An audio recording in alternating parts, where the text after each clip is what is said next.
लोग चलेंगे question number 4 और 5 नंबर चलेंगे। देखिए क्या है, tan 60 डिग्री का मान पूछा है और cosec square 45 degree plus sec square 60 degree into में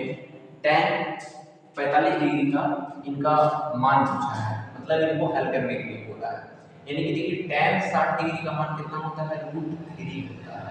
गुना cosec स्क्वायर 45 डिग्री, तो cosec ने हम लोग sin 45 डिग्री देखेंगे और उसको उलट देंगे तो √2 हो जाएगा। 1/रूट इसका होता है 2, तो होगा उल्टा करेंगे तो cosec 45 का मान √2 का स्क्वायर प्लस यहाँ देखें तो sec स्क्वायर 60 डिग्री है, तो sec साथ नहीं हम लोग cos 60 देखेंगे तो cos 60 का मान क्या होता है हमारा 1/2 होता है, जिसका उलट देंगे तो 2 आ जाएगा, यानी 2 का स्क्वायर हो गया इनटू tan 45 का मान कितना होता है 1 होता है। ठीक है, उसके बाद हम लोग यहाँ कैलकुलेशन जब करते हैं तो √3 इनटू में इसको हटा देंगे तो 2 आया प्लस में 2 आया 2 नहीं 4 हो जाएगा 4, यानी कि 2√3 प्लस में यहाँ 4 हमारा आंसर, या फिर हम लोग 2 कॉमन लेंगे तो √3 प्लस 2 ये हमारा आंसर। ठीक है, फिर उसके बाद हम लोग देखेंगे 5 नंबर क्वेश्चन। tan 30 का मान होता है 1/√3 गुना में sec 45 का मान कितना होता है, sec 45 का तो cos 45 का मान sin 45 के मान के बराबर होता है, लेकिन इसका उल्टा करेंगे तो √2 आएगा, √2 आएगा। sec और cosec 45 दोनों का मान एक ही होता है, तो sec 45 का मान √2 आएगा तो यहाँ पे √2 आएगा प्लस tan 60 का मान क्या है, तो tan 60 का मान हमारा होता है 1 बटा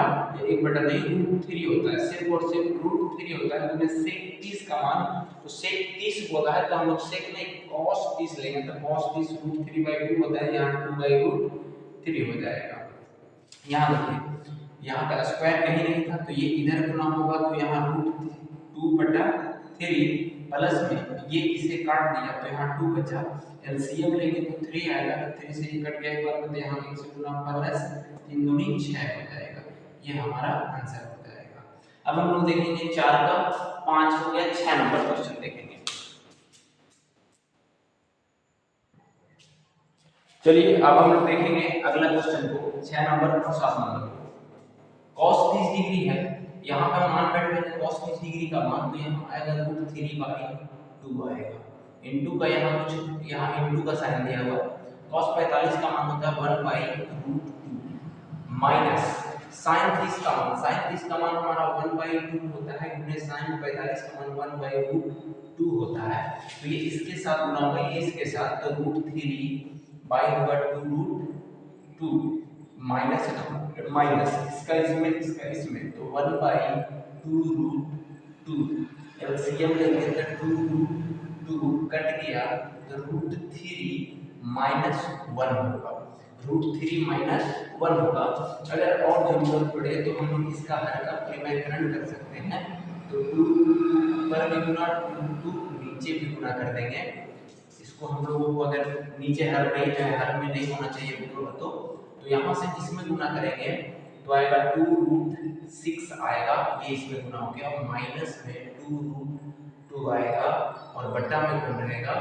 2 दूनी 4 हो गया, और इससे इसमें गुना होगा तो 4 दूनी 8 हो जाएगा। 2 कॉमन लेंगे तो 2 कॉमन लेंगे तो हमारा आएगा √6 अंदर माइनस में √2 और बटा में 8, इससे काटेंगे तो यहाँ 4 आ जाएगा, यानी कि आंसर हुआ √6 माइनस √2 और बटा में 4। यहाँ पे आंसर ये हुआ, इसका आंसर क्या होगा एक बार देख लेते हैं। आंसर इसका जो है 4 का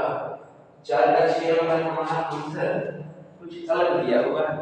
4 का 6 नंबर हमारा आंसर क्या है, √2, ठीक है,